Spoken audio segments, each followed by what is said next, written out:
آج میں انشاءاللہ آپ سے بات کروں گی اس دعا کے بارے میں جو کبھی رد نہیں کی جاتی۔ دعا ایک عبادت ہے، دعا ہماری ضرورت ہے۔ دعا اللہ تعالیٰ سے اپنی دنیا کی زندگی اور آخرت کی زندگی کی ضروریات کے بارے میں التجا کرنا ہے، اس سے مانگنا ہے، اس سے سوال کرنا ہے، اس کے آگے گڑ گڑانا ہے، اس کے آگے اپنی عاجزی کا اظہار کرنا ہے اور اپنے مسائل کا حل تلاش کرنا ہے۔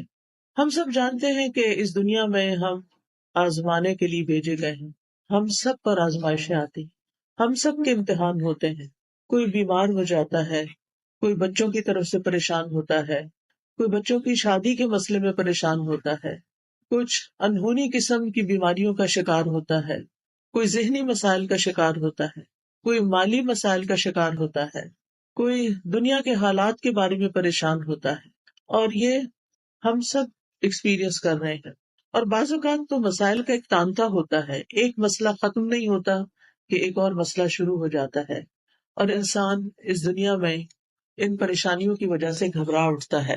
امام ابن القیم کہتے ہیں کہ دعا آزمائشوں کی دشمن ہے، یعنی ادھر آزمائش آئی تو اس کا مقابلہ دعا سے کیجیے۔ وہ کہتے ہیں کہ دعا مفید ترین علاجوں میں سے ایک علاج ہے، یہ آزمائشوں کی دشمن ہے، یہ مصیبتوں کو دور دھکیلتی ہے، ان کے ساتھ گتھم گتھا ہوتی ہے، ان کے واقع ہونے کو روکتی ہے اور مصیبتوں کو ختم کرتی ہے، یا مصیبت واقع ہو جائے تو اس کو کم کرتی ہے۔ دعا مومن کا ہتھیار ہے، مفید ترین دوا ہے۔ لہذا آج ہم بات کریں گے کہ ہم کس طرح دعا کریں کہ ہماری دعا قبول ہو اور ہم ان مسائل سے جو زندگی میں نبرد آزما ہیں، نبٹ رہے ہیں، ان کو ختم کرنے میں ہماری مدد کرے۔ تو بات یہ ہے کہ ہم سب جانتے ہیں کہ ہمیں اللہ تعالیٰ نے ہی پیدا کیا ہے اور اسی کی طرف ہمیں پلٹ کر جانا ہے، اور اسی کے ہاتھ میں ہر مشکل کا حل ہے۔ وہ ہر چیز پر قادر ہے، وہ سب سے بڑا ہے۔ اس کو دینے کے لیے، اسے کوئی مشکل حل کرنے کے لیے کسی سے پوچھنا نہیں پڑتا، کسی کی مدد لینی نہیں پڑتی۔ لہذا جب سب کچھ اسی کے اختیار میں ہے، لہو ملک السماوات والارض، آسمانوں اور زمین کی ملکیت، کنٹرول، سارے کا سارا اسی کے ہاتھ میں ہے۔ لہذا جب کوئی مشکل آئے تو ہمیں اسی کی طرف رجوع کرنا چاہیے۔ علماء نے عبادت کی جو قسم دعا سے متعلق بتائی ہے وہ دو طرح کی دعا ہوتی ہے، ایک دعا العبادہ اور ایک دعا المسئلہ۔ یعنی ہماری جتنی بھی عبادتیں ہیں، نماز، روزہ، حج، زکوٰۃ، جتنے بھی اعمال ہیں، ان سب کو بھی دعا کہا جاتا ہے، کیونکہ یہ بھی دراصل ہم اللہ سبحانہ تعالیٰ کے حضور جب حاضر ہوتے ہیں، مثلا نماز میں، تو آپ دیکھیے کہ ہم سینے پہ ہاتھ باندھ کے بھی دعا کرتے ہیں۔ ہم سمع اللہ لمن حمدہ کے بعد ربنا ولک الحمد حمدا کثیرا طیبا مبارکا فی اللہم لا مانع لما آتیت ولا معطی لما منعت، حمد کے بعد آخر میں پھر دعا کرتے ہیں۔ رکوع میں بھی دعائیں ہوتی ہیں، سجدے میں بھی دعائیں۔ حدیث میں آتا ہے کہ سجدے میں انسان سب سے زیادہ اللہ تعالیٰ کے قریب ہوتا ہے، تو وہاں بھی ہم دعا کرتے ہیں۔ پھر اتحیات بھی دعا کے ساتھ، درود شریف بھی دعا ہے، بلکہ ساری دعاؤں کا خلاصہ ہے۔ اور اسی طرح قبولیت کا بہترین وقت درود شریف کے بعد نماز کے اندر دعا کرنا ہے، جہاں ہم رب اجعلنی اور دیگر دعائیں پڑھتے ہیں۔ پھر اسی طرح روزے کی حالت میں دعا قبول ہوتی ہے، افطار کے وقت دعا قبول ہوتی ہے۔ پھر ہم حج پہ جاتے ہیں تو ہر مقام پہ دعائیں قبول ہوتی ہیں۔ تو گویا ہماری عبادات بھی دراصل دعاؤں کا ہی مجموعہ ہے، اور وہ بھی دعاؤں کی قبولیت کا ذریعہ ہے۔ یعنی جب ہمیں کچھ چاہیے ہوتا ہے تو ہم اللہ تعالیٰ کی طرف رجوع کرتے ہیں۔ نبی صلی اللہ علیہ وسلم کا طریقہ کیا تھا کہ جب انہیں کوئی مشکل پیش آتی تو وہ کیا کرتے؟ نماز کے لیے کھڑے ہو جاتے اور نماز میں پھر دعا کرتے، اللہ تعالیٰ سے مدد مانگتے۔ قرآن مجید میں آتا ہے وَاسْتَعِینُوا بِالصَّبْرِ وَالصَّلَاةِ، مدد طلب کرو، مدد مانگو صبر اور نماز کے ساتھ۔ لہٰذا یہ دعا العبادت ہے، اس کا فائدہ انسان کو دنیا میں بھی ہوتا ہے اور آخرت میں بھی ہوتا ہے۔ دوسری دعا وہ ہوتی ہے جس میں ہم اللہ سبحانہ تعالیٰ سے سوال کرتے ہیں، کچھ مانگتے ہیں، اس کے آگے گڑ گڑاتے ہیں۔ تو اس کو دعا طلب کہتے ہیں، دعا المسئلہ کہتے ہیں، جس میں ہم اللہ تعالیٰ سے التجا کرتے ہیں کہ وہ ہماری دعا قبول کر لے۔ اس کے بارے میں اللہ تعالیٰ فرماتے ہیں وَقَالَ رَبُّكُمُ ادْعُونِي أَسْتَجِبْ لَكُمْ، تمہارے رب نے کہا کہ مجھ کو پکارو، مجھ سے مانگو، میں تمہاری دعا قبول کروں گا۔ ایک اور جگہ پر آتا ہے سورۃ البقرہ میں وَإِذَا سَأَلَكَ عِبَادِي عَنِّي فَإِنِّي قَرِيبٌ اجیب دعوت الداعی اذا دعانی فلیستجیبوا لی ولیؤمنوا بی لعلہم یرشدون۔ اور تمہارے رب نے فرمایا کہ مجھ سے دعا کرو، میں تمہاری دعا قبول کروں گا، اور جب میرے بندے آپ سے میرے بارے میں سوال کریں تو بے شک میں قریب ہی ہوں، میں پکارنے والے کی پکار کا جواب دیتا ہوں جب بھی وہ مجھے پکارتا ہے۔ تو گویا اللہ سبحانہ وتعالی بندے کے بہت قریب ہے۔ فإنی قریب، ایک اور جگہ پر آتا ہے ان ربی قریب مجیب، کہ بے شک میرا رب قریب بھی ہے اور دعا قبول کرنے والا بھی ہے۔ لیکن دعا کی قبولیت کے لیے کیا کرنا چاہیے؟ فَلْيَسْتَجِيبُوا لِي وَلْيُؤْمِنُوا بِي لَعَلَّهُمْ يَرْشُدُونَ، ان کو چاہیے کہ وہ میری بات بھی قبول کریں، یعنی اگر وہ یہ چاہتے ہیں کہ ان کی دعا قبول ہو، ان کی بات قبول ہو، تو پھر وہ کیا کریں؟ وہ میری بات قبول کریں، میرے احکامات کو بھی قبول کریں۔ تو گویا اللہ تعالیٰ کی اطاعت بہت بڑا ذریعہ ہے دعاؤں کی قبولیت کا۔ اور پھر اسی طرح وَلْيُؤْمِنُوا بِي، مجھ پر اعتماد کریں، ایمان رکھیں، یعنی دعا کرتے رہیں، جب اس کی قبولیت کا وقت ہوگا، جب وہ واقعی قبول ہونی چاہیے، اس وقت وہ دعا قبول ہو جائے گی۔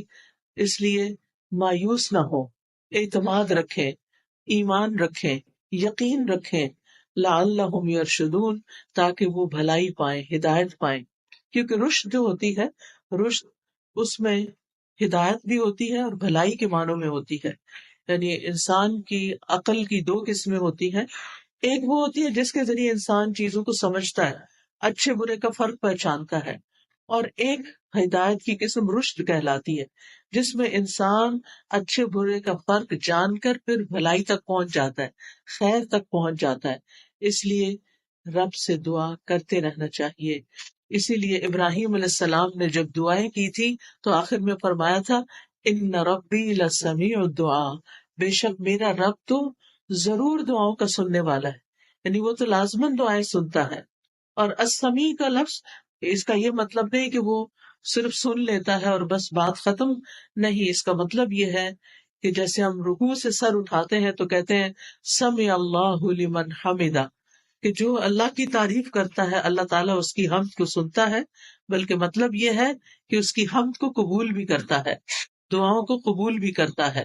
اسی طرح حدیث میں آتا ہے اللہم انی اعوذ بک من دعاء لا یسمع، اے اللہ مجھے اس دعا سے بچا لے جو سنی نہ جائے۔ تو یہاں سننا قبول کرنے کے معنوں میں، کہ ایسی دعا نہ ہو کہ جو تیرے ہاں قبولیت نہ پائے، لیکن دعا مانگنے کا طریقہ بھی درست ہونا چاہیے تاکہ دعا قبول ہو جائے۔ اس کے بارے میں اللہ تعالیٰ کا فرمان ہے سورۃ الاعراف میں، اللہ تعالیٰ فرماتے ہیں ادعوا ربکم تضرعا وخفیا انہ لا يحب المعتدین، تم اپنے رب کو عاجزی سے اور چپ کے پکارو، یعنی دعا مانگتے ہوئے انسان کے اندر عاجزی ہونی چاہیے، خشوع ہونا چاہیے، انسان کو ہمبل ہونا چاہیے، اپنے آپ کو رب کے سامنے محتاج ظاہر کرنا چاہیے۔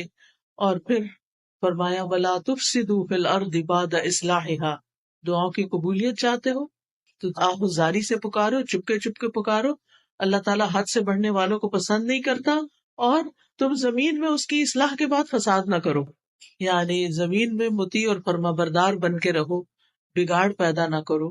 ان رحمت اللہ قریب من المحسنین، بے شک اللہ کی رحمت محسنین سے، نیکوکاروں سے بہت قریب ہے، یعنی اللہ تعالیٰ ان لوگوں کی دعا زیادہ سنتا ہے جو لوگوں کے ساتھ بھلائی کرتے ہیں، نہ کہ ان کے درمیان پھوٹ ڈالتے ہیں، فساد کرتے ہیں اور ان کی زندگی مشکل کرتے ہیں۔ لہٰذا اگر ہم چاہتے ہیں کہ ہماری دعائیں قبول ہو تو اس کے لیے بہت ضروری ہے کہ پھر ہم اللہ سبحانہ وتعالیٰ کے حقوق بھی ادا کریں اور اللہ کے بندوں کے ساتھ بھی بھلائی کا اور رحمت کا معاملہ کریں۔ یعنی ہم چاہتے ہیں کہ ہم پر رحمت کی جائے تو ہمیں کیا کرنا چاہیے؟ دوسروں کے ساتھ رحم کا معاملہ کریں۔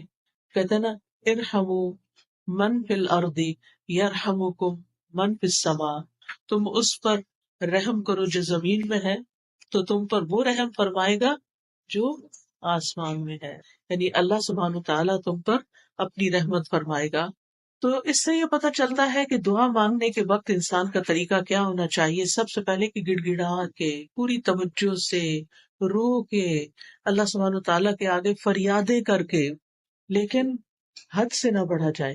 حد سے بڑھنا کیا ہے کہ انسان ایسی حرکتیں شروع کر دے کہ جن کا سنت سے کوئی تعلق نہیں، نبی صلی اللہ علیہ وسلم نے اس طرح کی دعا نہیں مانگی۔ پھر اسی طرح یہ کہ پوری امید کے ساتھ دعا کرنی چاہیے، پورے یقین کے ساتھ دعا کرنی چاہیے کہ ہماری دعا قبول ہوگی۔ اللہ تعالیٰ سے نا امید نہیں ہونا چاہیے۔ وَادْعُوهُ خَوْفًا وَطَمَعًا، خوف رکھتے ہوئے اور امید کے ساتھ دعائیں کرنی چاہیے۔ یعنی انسان دعا مانگنے سے رکے نہیں بلکہ مانگتا رہے۔ دیکھا جائے تو اللہ تعالیٰ کو تو انسان کی دعا کی ضرورت نہیں کہ بندہ اس سے ضرور مانگے، یہ تو انسان کے اپنے فائدے میں ہے کہ انسان اللہ سے مانگتا ہے۔ یہ جو اللہ تعالیٰ ہمیں حکم دے رہے ہیں کہ دعا مانگتے رہو، تو آپ دیکھیں کہ اس میں ترغیب دی جا رہی ہے۔ اس کو ضرورت نہیں ہے، ہمیں ضرورت ہے، ہم محتاج ہیں۔ سورۃ فاطر میں اللہ تعالیٰ فرماتے ہیں یا ایھا الناس انتم الفقراء الی اللہ واللہ هو الغنی الحمید، اے لوگو تم سب اللہ کے محتاج ہو اور اللہ بے نیاز ہے، تعریف والا ہے۔ یعنی محتاج ہم ہیں، ضرورت ہماری ہے، اور اللہ بے نیاز ہے، اس کو ضرورت نہیں ہے، اس کو کسی کی محتاجی نہیں ہے کہ کوئی دعا کرے گا تو اس کی شان بلند ہوگی، وہ تو پہلے سے ہی بلند شان کا مالک ہے۔ ایک حدیث قدسی میں آتا ہے اللہ تعالیٰ فرماتے ہیں اے میرے بندو، تم کبھی مجھے نقصان پہنچانے کی طاقت نہیں رکھو گے، یعنی میرا کچھ نہیں بگاڑ سکتے کہ مجھے نقصان پہنچا سکو، نہ کبھی مجھے فائدہ پہنچانے کے قابل ہوگے کہ مجھے فائدہ پہنچا سکو۔ نہ ہم اللہ تعالیٰ کا نقصان کر سکتے ہیں اور نہ ہی اس کو فائدہ دے سکتے ہیں۔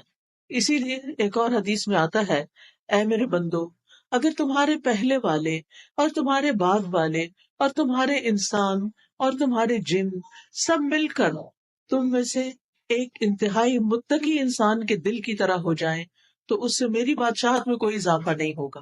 یعنی اگر ہم سب کے سب بہت نیک بھی بن جائیں تو اللہ تعالیٰ کو تب بھی کوئی فائدہ نہیں۔ ہم اپنا سارا مال بھی خرچ کر دیں تو اللہ تعالیٰ کا کچھ بھی فائدہ نہیں، اس کا ریٹرن خود ہم ہی کو ملنے والا ہے۔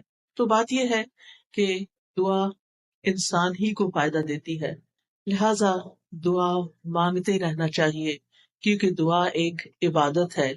ہم اپنی زندگی میں جتنی بھی دعائیں کریں گے اتنی زیادہ اللہ تعالیٰ کی محبت پائیں گے، کیونکہ نبی صلی اللہ علیہ وسلم نے فرمایا لیس شیء اکرم علی اللہ من الدعاء، اللہ کے ہاں دعا سے بڑھ کر کوئی چیز عزت والی نہیں۔ یعنی ہم بندوں سے مانگتے ہیں تو وہ کیا ہوتا ہے، ذلت ہوتی ہے، لیکن جب ہم اللہ سے مانگتے ہیں تو اللہ تعالیٰ کے ہاں درجات بلند ہوتے چلے جاتے، عزت بڑھتی چلی جاتی ہے۔ دعا کرنے والے سے اللہ تعالیٰ محبت کرتا ہے، اور جو دعا نہیں کرتا اس سے کیا ہوتا ہے پتہ نا آپ کو، اللہ تعالیٰ اس سے ناراض ہوتا ہے۔ جو دعا نہیں کرتا، جو اللہ سے نہیں مانگتا، جو اللہ کے سامنے اپنی حاجت نہیں رکھتا، اللہ تعالیٰ اس سے ناراض ہوتا ہے۔ لہٰذا دعا کرنے والے اللہ کے محبوب ہیں اور نہ مانگنے والوں سے اللہ تعالیٰ ناراض ہوتا ہے۔ دعا نہ کرنا تکبر کی علامت ہے۔ بعض لوگوں کو کہا جاتا ہے نا دعا کرو، کہتے بہت کر لی کوئی فائدہ نہیں ہوا، یا کہتے ہیں اس کو تو پتہ ہی ہے ہمیں کیا چاہیے، ہمیں کیا ضرورت ہے کہ ہم اس سے مانگے۔ نہیں، ہمیں ضرورت ہے اس سے مانگنے کی، اور جب تک ہم مانگتے رہیں گے ہماری نیکیوں میں اضافہ ہوتا رہے گا، اور ایک وقت آئے گا کہ قبول بھی ہو جائے گی۔ قیامت کے دن یعنی ہر دعا قبول ہوتی ہے، کچھ دعائیں دنیا میں اسی وقت دیر اینڈ دین قبول ہو جاتی، کچھ دعاؤں کے بدلے میں اللہ تعالیٰ ہماری کچھ اور خیر بھلائی کر دیتا ہے جو ہم خود مانگ نہیں رہے ہوتے۔ اللہ تعالیٰ وہ چیزیں ہمیں عطا کر رہا ہوتا ہے جو ہماری اس دعا کی قبولیت سے زیادہ بڑی ضرورت ہوتی ہے، اور کچھ دعائیں ہماری آخرت کے لیے سیو کر دی جاتی ہیں۔ جب ہمارے عمل میں کچھ بہت اچھا نہیں ہوتا، ہمارے پاس بہت ساری نیکیاں نہیں ہوتی، لیکن ہم کسی مسئلے میں پریشان ہوتے ہیں اور دعائیں کرتے رہتے ہیں، تو یہ ہماری نیکیوں میں اضافے کا ذریعہ بن جاتی۔ اور قیامت کے دن اللہ تعالیٰ کے ہاں جو بندہ ان دعاؤں کا اجر پائے گا جو دنیا میں قبول نہیں ہوئی تھی، تو انسان کیا تمنا کرے گا کاش دنیا میں میری کوئی دعا بھی قبول نہ ہوئی ہوتی اور آج سارے کا سارا مجھے یہی ملتا. ہم سب جانتے ہیں کہ دنیا کی زندگی جو ہے وہ ہماری بہت ہی محدود سی ہے. یہاں اگر ہمیں سب کچھ بھی مل جائے تو بھی ہم دیکھتے ہیں کہ یا وہ چیز ختم ہو جاتی ہے یا ہم چلے جاتے ہیں دنیا سے. یعنی کچھ بھی تو یہاں باقی رہنے والا نہیں. ہمارے پاس قارون کے خزانے بھی ہوں تو وہ بھی ختم ہو جائیں گے, تو بھی ہمیں دنیا سے چلے جانا ہے. کل من علیہا فان ویبقی وجہ ربک ذو الجلال والاکرام. اس لیے کبھی بھی مایوس نہ ہو, مانگتے چلے جائے, مانگتے چلے جائے. دعا مانگنے سے کبھی بھی تھکے نہیں, لیکن دعا مانگنے کے کچھ آداب ہیں, کچھ شرائط ہیں, وہ ہمیں ضرور سیکھ لینی چاہیے. اور اگر ہم نے سیکھی ہوئی ہیں تو ضرور دوہرا لینی چاہیے. اور اس کا فائدہ کیا ہے کہ اس سے ہماری دعائیں قبول بھی ہوں گی اور ہمارے دل میں ایک اطمینان بھی پیدا ہوگا. تو ابن قیم نے چند سطروں میں دعا کا خوبصورت نچوڑ پیدا کیا ہے. وہ کہتے ہیں کہ وہ کون سی اہم چیزیں ہیں جو کسی انسان کو دعا کرتے ہوئے معلوم ہونی چاہیے, اور اس کے آخر میں انہوں نے یہ جملہ کہا ہے پورے یقین کے ساتھ کہ جو ان شرائط کو پورا کر کے دعا کرے گا وہ دعا کبھی رد نہیں ہوگی, یعنی اس کی دعا کبھی رد نہیں ہوگی. تو آج کا موضوع بھی یہی ہے کہ وہ کون سی دعا ہے جو رد نہیں ہوتی, یعنی وہ کس طریقے سے مانگی ہوئی دعا ہے جو ضرور قبول ہو جاتی ہے. اور یہ باتیں انہوں نے اپنی کتاب الجواب الکافی لمن سأل عن الدواء الشافی, اردو میں بھی کتاب آپ نے اس کا ترجمہ دیکھا ہوگا دوائے شافی کے نام سے. ہو سکتا ہے آپ میں سے کچھ لوگوں نے یہ کتاب پڑھی ہو. بہت ہی اچھی کتاب ہے, پڑھنے کے لائق ہے. میں سمجھتی ہوں جس نے زندگی میں یہ کتاب نہیں پڑھی اس کے علم میں بہت بڑی کمی ہے. اردو میں یہ کتاب, انگلش میں بھی کچھ مختصر سی شاید ٹرانسلیشن ہے, اصل کتاب عربی میں ہے. اگر آپ کو اردو نہیں بھی سمجھ آتی, نہیں پڑھ سکتے, تو کم از کم آپ اس کے آڈیو لیکچر سن سکتے ہیں. قرآن فار آل ایک ایپ ہے جس میں دوائے شافی کے سارے لیکچرز ریکارڈڈ موجود ہیں. اس میں سے ایک ایک لیکچر اگر آپ کر کے سنیں گے تو کتاب ختم ہو جائے گی. آڈیو بک ہے وہ, اور چھوٹا چھوٹا میں نے ایکسپلین بھی کیا ہوا ہے اس میں. تو اس سے آپ کو زندگی گزارنے کے بہت سارے پر حکمت ایسے نکتے ملیں گے کہ جن کو اپنا کے آپ کی زندگی میں ایک اطمینان اور سکون پیدا ہو جائے گا. تو بہرحال اس کتاب کا ترجمہ النس اینڈ دا کیور کے نام سے بھی آپ دیکھیے گا ضرور. تو دعا کی قبولیت کے اسباب کون سے ہیں؟ اگر آپ کے پاس کاپی پین ہو تو اپنے پاس نوٹ کر لیجئے, اور اگر نہیں تو دل پہ لکھ لیجئے.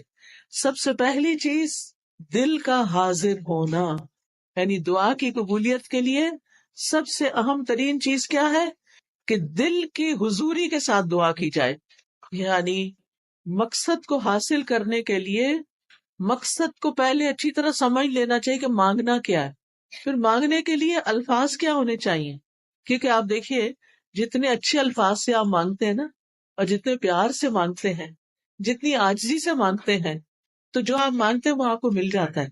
آپ کسی انسان سے بھی, کسی بچے سے بھی, مثلاً بعض اوقات ایسا ہوتا ہے نا, بچہ آپ کی کوئی چیز اٹھا کے بھاگ جاتا ہے تو آپ اسے کہتے ہیں ادھر آؤ, واپس لاؤ, تو کیا ہوتا ہے, وہ اور دور بھاگتا ہے. لیکن اگر آپ پیار سے اس کو کہتے ہیں اچھا یہ دیکھو ادھر آؤ, میرے پاس یہ چیز بھی ہے تمہارے لیے, آؤ, تو وہ اس چیز کو دیکھتا ہے تو وہ فوراً آ جاتا ہے. تو جو پیار کی بات ہوتی ہے نا, محبت کی بات ہوتی ہے, اور توجہ سے بات جو کی جاتی ہے, اس کا اثر ہی کچھ اور ہوتا ہے. بعض اوقات ہم ایسے کرتے ہیں, ہمارے ہاتھ میں فون ہوتا ہے اور ہم کسی سے بات کر رہے ہوتے ہیں تو وہ دوسرے کو کوئی اثر نہیں ہوتا, بچے اس بات کا کوئی اثر نہیں لیتے. تو توجہ, دل کی حضوری, اچھے الفاظ, اور غفلت سے باہر آ کے اچھے سے مانگنا. کیونکہ حدیث میں آتا ہے وَاعْلَمُوا أَنَّ اللَّهَ لَا يَسْتَجِيبُ دُعَاءً مِّن قَلْبٍ غَافِلٍ لَاهٍ, جان لو بے شک اللہ غافل اور لہو لعب یعنی کھیل کود میں مبتلا دل کی دعا قبول نہیں کرتا. یعنی دھیان ہمارا کہیں اور لگا ہوا ہے, کان ہمارے کہیں اور لگے ہوئے ہیں, اور ہم صرف زبان سے کوئی کتاب اٹھا کے, آج کل تو بہت سہولت ہو گئی ہے نا کہ خود سے سوچنا بھی نہیں پڑتا کیا مانگنا ہے, بس بک اٹھائی دعاؤں کی, یا کوئی کارڈ اٹھا لیا, یا پھر کوئی ایپ کھول لی اور لفظ پڑھنا شروع کر دیے. ٹھیک ہے, وہ بھی دعائیں ہیں, لیکن ان کو بھی سلیقے سے پڑھنے کی ضرورت ہے. ان پر بھی جب آپ پڑھتے ہیں نا تو صرف ایسے نہیں کہ قرآن کی تلاوت کر رہے ہیں بغیر سوچے سمجھے تو دعائیں بھی بغیر سوچے سمجھے پڑھتے چلے جائیں, ایسا نہیں کرنا, بلکہ جو کچھ بول رہے ہیں اس کو سمجھنا بھی ہے, کیا مانگ رہے ہیں, کیوں مانگ رہے ہیں. لہذا ہمیں غفلت سے نکلنا ہے, دل حضوری کے ساتھ مانگنا ہے, ڈسٹریکشن سے بچنا ہے. جو آپ کی خاص خاص دعائیں ہیں نا وہ ایسے وقت میں کیا کریں جب ڈسٹریکشن نہ ہو. کیونکہ بعض اوقات آپ دعا مانگ رہی ہیں اور ادھر سے بچہ آپ کو کھینچ رہا ہے, ادھر سے فون بج رہا ہے, ادھر سے آپ کے گھر کے باہر کھڑا ہے, ادھر سے آپ کو خوشبو آ رہی ہے کہ ہڈیاں جل رہی ہے. اب آپ سوچیں کیا دعا مانگی جائے گی, کیسی دعا ہوگی وہ, اور پھر اس میں قبولیت کیا ہوگی جب آپ کو خود ہی پتہ نہ ہو, کان کہیں لگے, آنکھیں کہیں لگے, ناک کہیں لگے, کیا پتہ چلے گا کیا مانگا کیا نہیں مانگا. لہٰذا ایسے وقت میں مانگے جب آپ اکیلے ہوں, تنہا ہو, آپ اور آپ کا رب ہو, پھر آپ اسے چپ کے سرگوشیاں کریں. اذ نادى ربه نداء خفيا, زکریا علیہ السلام نے اپنے رب کو پکارا تھا چپ کے خفیہ. ادعوا ربکم تضرعا وخفیا, عاجزی اور زاری بھی ہو اور چپ کے مناجاتیں بھی ہوں. کیونکہ دعا کرتے وقت جذبات بھی ساتھ ہونے چاہیے, یعنی اللہ کی رحمت کو محسوس کرنا چاہیے, اللہ کا شکر ادا کرنا چاہیے کہ اس نے توفیق دی ہے, اور پھر اس یقین کے ساتھ کہ اللہ بڑا مہربان ہے, رحم فرمانے والا ہے, وہ اس وقت بھی سن رہا ہے, وہ میرے دل کی حالت جانتا ہے, اور وہ کچھ دے سکتا ہے جو میں مانگ رہی ہوں. جب آپ بندوں سے کچھ مانگتے ہیں نا تو بعض اوقات ان کے پاس ہوتا بھی ہے, وہ نہیں دیتے, لیکن اللہ تعالیٰ جب دیتے ہیں تو اس کے خزانوں میں تو کمی ہوتی ہی نہیں. بندوں کو تو یہ خوف ہوتا ہے نا, ہم نے دے دیا تو ہمارا کیا بنے گا. ہر دفعہ ایسے ہی ہوتا ہے نا, کوئی ہم سے کچھ مانگ لے تو پہلے ہم سوچتے ہیں ہمارا کام چلے گا دینے کے بعد, بس اتنا ہی دیتے ہیں جتنا ہم بس دینا چاہتے ہیں, اس سے آگے نہیں. اللہ سبحانہ وتعالیٰ کے خزانے بھرے ہوئے ہیں, جب سے زمین و آسمان بنا ہے وہ خرچ کیے چلے جا رہا ہے, لیکن اس کے خزانوں میں قطرے برابر بھی کمی نہیں ہوئی, قطرے برابر بھی کمی نہیں ہوئی. اس کو کیا فرق پڑتا ہے؟ اور جب ہم یہ جانتے ہیں کہ زمین و آسمان کی ہر چیز اس کے کنٹرول میں ہے, وہ بادشاہ ہے, وہ مالک ہے, اور وہ دینے پہ پوری طرح قادر ہے, تو پھر ہم اس امید کے ساتھ مانگیں. قرآن مجید میں آتا ہے کہ وَإِن مِّن شَيْءٍ إِلَّا عِندَنَا خَزَائِنُهُ وَمَا نُنَزِّلُهُ إِلَّا بِقَدَرٍ مَّعْلُومٍ. کوئی چیز ایسی نہیں, یو نیم اٹ, کہ جس کے خزانے ہمارے پاس نہ ہوں, لیکن ہم ان خزانوں میں سے کتنا دیتے ہیں, کتنا اتارتے ہیں, ایک معلوم اندازے کے مطابق, ایک مقرر اندازے کے مطابق. کیونکہ اللہ تعالیٰ الحکیم بھی ہے, اس کو پتا ہے کس انسان کو کب کون سی چیز دینی چاہیے, کیونکہ وہ ہمارے بارے میں ہم سے زیادہ جانتا ہے نا, کہ اگر میں نے اس کی دعا قبول کر لی اور اس کو وہ مل گیا جو چاہتا ہے, پھر یہ مجھے بھول جائے گا, اور مجھ سے غافل ہونا اور بھولنا اس بندے کے حق میں نقصان دہ. لہٰذا بہتر ہے کہ اس کی دعا ابھی قبول نہ کی جائے, یہ کچھ اور مانگ لے. یعنی بعض لوگوں کی دعا صرف اس لیے قبول نہیں کی جاتی کہ ان کا رونا اللہ کو پسند ہوتا ہے, ان کا مانگتے رہنا اللہ کو پسند ہوتا ہے. کیونکہ جب ہم دکھی ہوتے ہیں, تکلیف میں ہوتے ہیں, پریشان ہوتے ہیں, تو پھر ہم اللہ کی طرف رجوع کرتے ہیں, اور جب ہماری ضروریات پوری ہو جاتی ہیں تو پھر ہم کیا کرتے ہیں, پھر تو ہم نماز پڑھنا بھی بھول جاتے ہیں, پھر ہم صدقہ خیرات دینا بھی بھول جاتے ہیں. لہٰذا اللہ سبحانہ وتعالیٰ ہمیں کسی نہ کسی مشکل میں ڈالے رکھتا ہمارے فائدے کے لیے, ہماری بھلائی کے لیے, تاکہ ہم اللہ تعالیٰ کی طرف رجوع کرتے رہیں.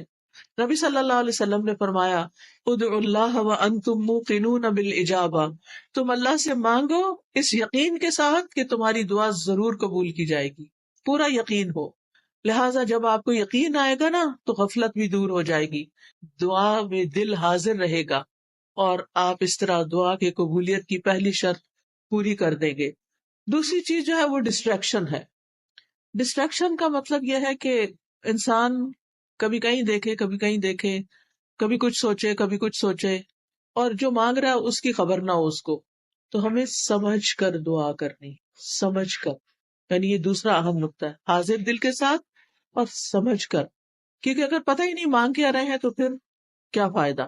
اور پھر یہ ہے کہ اگر عربی میں دعا مانگنی نہیں آتی تو الٹے سیدھے لفظ پڑھ کے نہ مانگے, اردو میں مانگ لیں, انگلش میں مانگ لیں, پنجابی میں مانگ لیں, جو آپ کی زبان ہے اس میں مانگ لیں, تو آپ کے لیے کچھ مشکل نہیں ہے. اللہ تعالیٰ کو ساری زبانیں آتی ہیں, ایک ہم ہیں, ہمارے لیے ریسٹرکشن, ہماری لمیٹیشنز ہیں. ہمیں ایک زبان آتی تو دوسری نہیں آتی, انگریزی آتی تو فرینچ نہیں آتی, اردو آتی ہے تو پنجابی نہیں آتی بچوں کو, تو کتنی لمیٹیشنز ہیں ہماری. اللہ تعالیٰ کے لیے کچھ مشکل نہیں. کسی بھی ڈائلیکٹ میں, کسی بھی زبان میں, کسی بھی وقت, کسی بھی لمحے کچھ بھی مانگتے ہیں وہ سب کچھ سمجھتا ہے، جانتا ہے اور دینے پر پوری طرح قادر ہے۔ پھر آپ دیکھیے کہ دعا کرتے وقت کسی بے مقصد کام میں مشغول نہ ہو۔ اچھا، بعض لوگ موبائل سے دعائیں پڑھتے ہیں، ٹھیک ہے، سہولت کے لیے پڑھ سکتے ہیں آپ۔ اب کیا ہوتا ہے، اتنے میں اوپر ایک نوٹیفیکیشن آ جاتا ہے، اچھا آدھی دعا پڑھی آدھا میسج پڑھا، نہ ادھر کے نہ ادھر کے، ملٹی ٹاسکنگ ہو رہی۔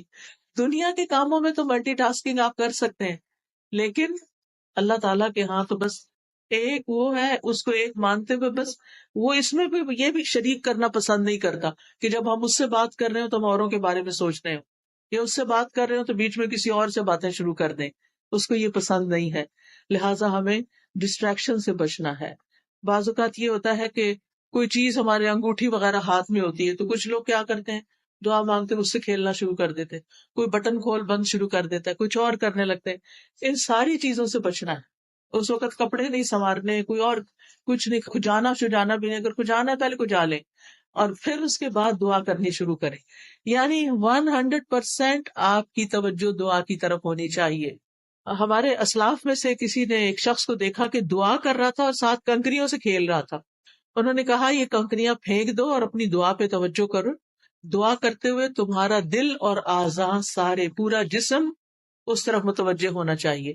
تو یہ تھی پہلی شرط، ٹھیک ہے۔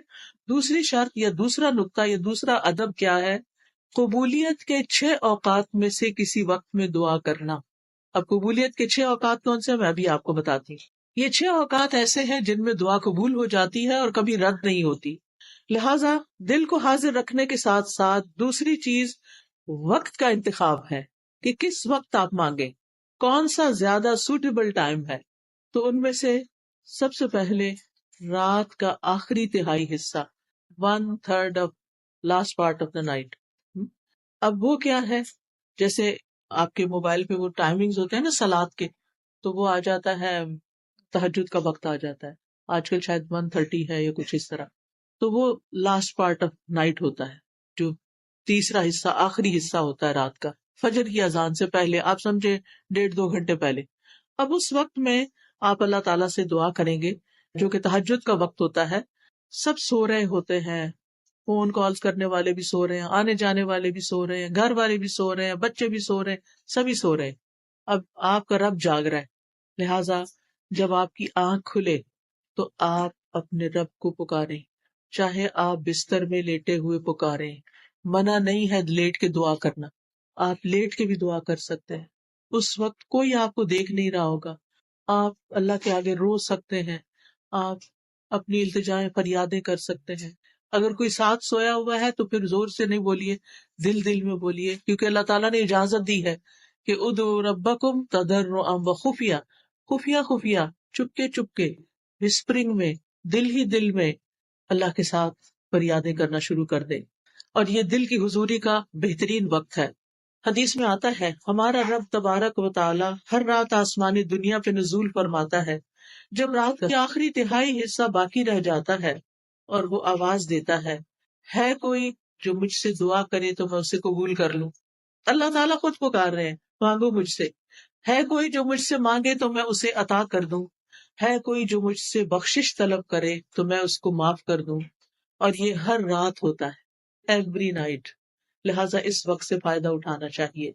اگر ہم اپنے گناہوں سے پریشان ہیں، اپنی بری عادتوں سے پریشان ہیں، اپنے کچھ مینٹل ہیلتھ کے بارے میں پریشان ہیں، کسی خاص مسئلے کے بارے میں پریشان ہیں، تو اس آخری حصے میں رات کے اٹھیں اور اللہ تعالیٰ سے دعا کریں۔ اللہ تعالیٰ اپنی شان کے مطابق آپ کو نوازے گا، اور یہ دعاؤں کی قبولیت کا سنہری موقع ہوتا ہے۔ دوسرے مواقع کون سے ہیں؟ ابن القیم لکھتے ہیں وَعِندَ الْأَذَانِ، حدیث میں بھی آتا ہے اذان۔ اب آپ کہیں گے ہمارے گھر میں تو اذان ریکارڈیڈ ہے، بالکل ریکارڈیڈ اذان بھی اذان ہے، وہ کچھ اور تو نہیں ہے نا۔ بعض لوگ کہتے ہیں اچھا اس کا جواب دے، وہی کیوں نہ دے، وہ کیا کہہ رہا ہے، وہ وہی تو کہہ رہے جو اذان کے الفاظ ہیں۔ اب آپ مسجد میں بھی ہوتے ہیں تو کیا آپ کو مؤذن کی اصل آواز آ رہی ہوتی نہیں نا، کس میں سے آ رہی ہوتی؟ مائک کے تھرو آ رہی ہوتی ہے۔ لہٰذا وہاں بھی آپ جواب دیں گے، اور گھر میں جب موبائل پہ اذان لگے گی یا اذان کلاک پہ اذان لگے گی، اس کا بھی آپ پورا جواب دیں گے اور اس کے بعد دعا کریں گے، وہ قبولیت کا وقت ہے۔ اچھا کچھ لوگ تو گھروں میں اذان آن ہی نہیں کرتے، موبائل پہ بھی انہوں نے بس وہ چھوٹی سی اذان رکھی ہوئی ہے جو بس تھوڑا سا نوٹیفیکیشن دیتی ہے، 2 دفعہ اللہ اکبر کر کے وہ بند ہو جاتی ہے۔ نہیں، اپنے گھروں میں اذان لگائیں۔ پہلے تو الفجر کی وہ اذان ہوتی تھی، کلاک ہوتا تھا، وہ گھروں میں عام طور پر بج رہا ہوتا تھا، تو بہت ضروری ہے۔ ہمارے گھروں کے اندر جو شیاطین کا اثر ہے، جو بے چینیاں ہیں، جو بچوں کی نافرمانیاں ہیں، ان میں بہت بڑی وجہ یہ ہے کہ گھروں میں قرآن نہیں پڑھا جاتا، گھروں میں اذان کی آواز نہیں سنائی دیتی۔ ہم ایسی جگہوں پر رہتے ہیں کہ جہاں پر اذان نہیں آتی، لہٰذا بہت ضروری ہے کہ آپ ہر طرح کے شر سے بچنے کے لیے گھر میں اذان بلند آواز سے لگائیں، کہ ہر نماز کے وقت پر اذان لگ جائے، اور اس کا جواب دیں گے آپ۔ اللہ اکبر کا اللہ اکبر جو جو مؤذن کہتا جاتا ہے آپ جواب میں وہی بولتے جائیں گے، اور جب وہ حی علی الصلاۃ اور حی علی الفلاح کہے گا تو اس وقت آپ لا حول ولا قوت الا باللہ پڑھیں گے، اور اس کے بعد پھر یہ ہے کہ آپ یہ دعا پڑھیں گے، اللہم رب هذه الدعوۃ التامہ والصلاۃ القائمہ آت محمدا الوسیلۃ والفضیلہ وابعثہ مقاما محمودا الذی وعدتہ، اور پھر درود شریف پڑھ کے جو دل میں ہے آپ کے مانگے اللہ سے، انشاءاللہ آپ کی دعا قبول ہوگی۔ اور پھر اس کے بعد یہ ہے کہ دعا کی قبولیت کا تیسرا وقت اذان اور اقامت کے بیچ میں، جیسے آپ مسجد میں گئے ہیں، جمعہ پڑھنے کے لیے گئے ہیں، یا ویسے آپ واک ان چلے گئے مسجد کے اندر، اذان ہو رہی تھی تو اب اذان کا تو آپ نے جواب دے دیا، دعا کر لی، تھوڑی دیر کے بعد اقامت ہوتی ہے جب نماز کھڑی ہوتی ہے۔ یہ بیچ کا وقت بڑا ہی قیمتی وقت ہے، یہ سارا وقت دعاؤں کی قبولیت کا وقت ہے۔ لیکن افسوس کے ساتھ یہ کہنا پڑتا ہے کہ ایون جمعے کے دن مسجد میں ہوتے ہوئے لوگ اس وقت کی قدر نہیں کرتے، جبکہ وہ وقت بھی قبولیت کا وقت ہوتا ہے۔ لہٰذا آپ کا دل اگر بوجھل ہے، آپ پریشان ہیں، آپ جہاں ڈرائیو کیجیے اور جائیے مسجد میں جا کے بیٹھ جائیے، اذان سنیے، اذان اور اقامت کے بیچ میں خوب خوب اللہ سے رو کے دعائیں کیجیے، اور پھر نماز پڑھ کے آ جائیے۔ عورتوں کا مسجد جانا منع نہیں، امہات المومنین کو دیکھتے ہیں، صحابیات کو دیکھتے ہیں، سب مسجد جاتی تھی، بلکہ فجر کی نماز میں شریک ہوتی تھی، عشاء کی نماز میں شریک ہوتی تھی، اور نبی صلی اللہ علیہ وسلم نے فرمایا کہ تم عورتوں کو مسجد آنے سے مت روکو۔ لہٰذا یہاں اگر گھر کے اندر آپ کی سیٹسفیکشن نہیں ہوتی تو آپ اللہ کے گھر بیت اللہ شریف جانا تو دور کی بات ہے، وہاں تو ہر وقت کی دعائیں قبول ہو رہی ہوتی، لیکن یہاں پہ جو آپ کے لوکل مساجد ہیں ان کو بھی آباد کیجیے۔ کتنا افسوس ہوتا ہے کہ رمضان میں پھر لوگ مسجدوں میں آ جاتے ہیں اور رمضان ختم ہوتا ہے، کسی وقت آپ جا کے دیکھیں عصر کی نماز میں چند نمازی ہوں گے، مغرب کو جا کے دیکھیں، فجر کو جا کے دیکھیں، حالانکہ مردوں کے لیے مسجد میں نماز پڑھنا واجب ہے، لازم ہے، اور عورتوں کے لیے اس کی رخصت ہے کہ جب چاہیں جائیں۔ لہٰذا اس وقت کو آپ نے ضائع نہیں کرنا۔ پھر دعا کی قبولیت کا چوتھا وقت فرض نماز کے آخر میں، فرض نماز کے آخر میں وہ کون سا وقت ہوتا ہے؟ سلام پھیرنے سے پہلے، جہاں آپ اتحیات پڑھتے ہیں نا، تو اتحیات پڑھنے کے بعد درود شریف پڑھتے ہیں، آپ نے ساری نماز مکمل کر لی، اب آپ اس وقت صرف ربی جلنی پڑھ کے سلام نہ پھیر دیں، وہ بھی پڑھیں، اور اس کے علاوہ آپ کی جو بھی دعا ہے دل میں، اردو میں نہیں مانگے، آپ دیکھ لیں مسنون دعاؤں میں سے کون سی دعا اس سے ملتی جلتی، یا آپ صرف استغفار پڑھنا شروع کر دیں، کیونکہ استغفار سے کیا فائدے ہوتے ہیں، یعنی آپ کہیں استغفر اللہ ربی من کل ذنب واتوب الیہ ربی انی ظلمت نفسی، یہ دعا تو مسنون دعا ہے ویسے بھی، ربی انی ظلمت نفسی ظلما کثیرا ولا یغفر الذنوب الا انت، تو یہ دعا آپ پڑھ سکتے ہیں، اور دل میں اپنی حاجت رکھے۔ سورۃ نوح اگر آپ پڑھیں تو اس میں آتا ہے کہ نوح علیہ السلام نے اپنی قوم کو بہت سمجھایا تھا اور کہا تھا، میں نے اپنی قوم سے کہا کہ اپنے رب سے استغفار کرو۔ استغفار کا مطلب ہوتا ہے اپنے گناہوں کی معافی مانگ۔ فائدہ کیا ہوگا؟ یرسل السماء علیکم مدرارا، تم پر آسمان سے موسلادھار بارشیں برسائے گا۔ آج آپ دیکھیں کہ کینیڈا کا کیا حال ہو گیا ہے، کتنا ڈراؤٹ ہو گیا ہے، کتنے عرصے سے ڈھنگ سے بارش نہیں ہوئی۔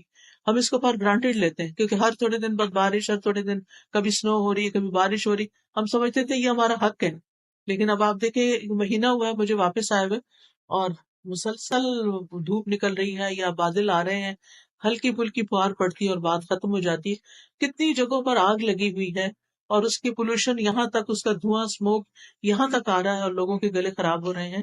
اور کیا کہہ رہے ہیں ماہرین کہ اس کا حل صرف بارش ہے، بارش ہوگی تو یہ آگ بجھے گی، ان کے پاس کوئی طریقہ ذریعہ نہیں ہے آگ بجھانے کا۔ تو آپ خود سوچئے کہ ہم سب کو اجتماعی استغفار کرنی چاہیے. ہم یہ نہ سوچیں کہ سب کچھ ہے کہ کیا فرق پڑتا ہے اگر نہیں بھی بارش تو اچھا موسم ہے، باہر چھتری نہیں لے کے جانی پڑے گی، پارک میں جا کے بیٹھیں گے، دھوپ میں بیٹھے نہیں. بارش کی انسانوں کو، جانوروں کو، پرند چرند ہر ایک کو ضرورت ہوتی ہے، پودوں کو ہماری ضرورت ہے، ہم سب کو ضرورت ہے. اگر پانی کی سطح نیچے چلی جائے تو آپ دیکھیں کہ کھیت ویران ہو جاتے ہیں. لہٰذا اللہ سبحانہ و تعالیٰ سے استغفار کرنا ہے. اور پھر آسمان سے بارشیں برسنے کے علاوہ کیا ہے؟ تمہارے لیے مال اور اولاد ہوگی، یعنی تمہیں مال بھی ملے گا.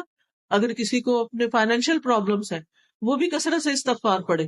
یا اولاد کی طرف سے کوئی پریشانی ہے، بچے ہیں نہیں، بچے ہیں لیکن بیمار ہیں، بچے ہیں لیکن بات نہیں مانتے، بچے ہیں لیکن شادی نہیں ہو رہی، کوئی بھی مسئلہ اولاد سے ریلیٹڈ ہے تو کیا کریں؟ استغفار کی کثرت کر دیں، اپنے گناہوں کی معافی مانگتے چلے جائیں. اور وَيَجْعَلْ لَكُمْ أَنْهَارًا، تمہارے لیے نہریں جاری کر دے گا اللہ تعالیٰ. باغات ہوں گے، نہریں ہوں گی. تو جب فرض نماز ختم کریں تو اس سے پہلے کم از کم ایک دفعہ استغفار ضرور پڑھ لیں. اللہم اغفر لی ذنبی کلہ دقہ و جلہ اولہ و آخرہ سرہ و علانیتہ.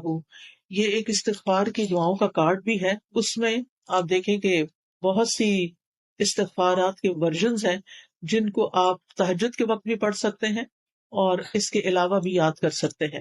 یہ گناہوں کی بخشش کا کارڈ ہے، ہر ایک کے پاس ہونا چاہیے. جیسے پہلے بھی میں نے عرض کیا نا کہ الفاظ میٹر کرتے ہیں، ورڈز ڈو میٹر، کہ آپ کن لفظوں سے بول رہے ہیں، کن لفظوں سے معافی مانگ رہے ہیں. ہمارے پاس اتنے اچھے لفظ نہیں ہوتے، لیکن قرآن مجید کی آیات اور جو نبی صلی اللہ علیہ وسلم کے الفاظ ہیں وہ خوبصورت الفاظ ہیں، تو ان کے ذریعے استغفار کریں تو انشاءاللہ آپ کے مسائل حل ہوں گے.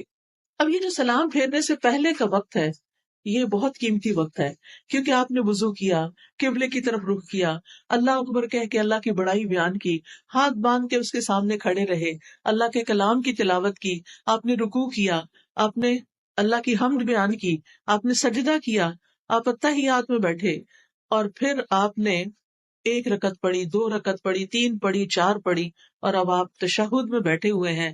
عاجزی کا انداز ہے، گھٹنے موڑ کے بیٹھنا، عاجزی کے ساتھ بیٹھے ہوئے ہیں اور قبلہ رخ کیا ہوا ہے، درود شریف پڑھ لیا آپ نے. کتنی ساری چیزیں جمع ہو گئی آپ کی دعا کی قبولیت کے لیے.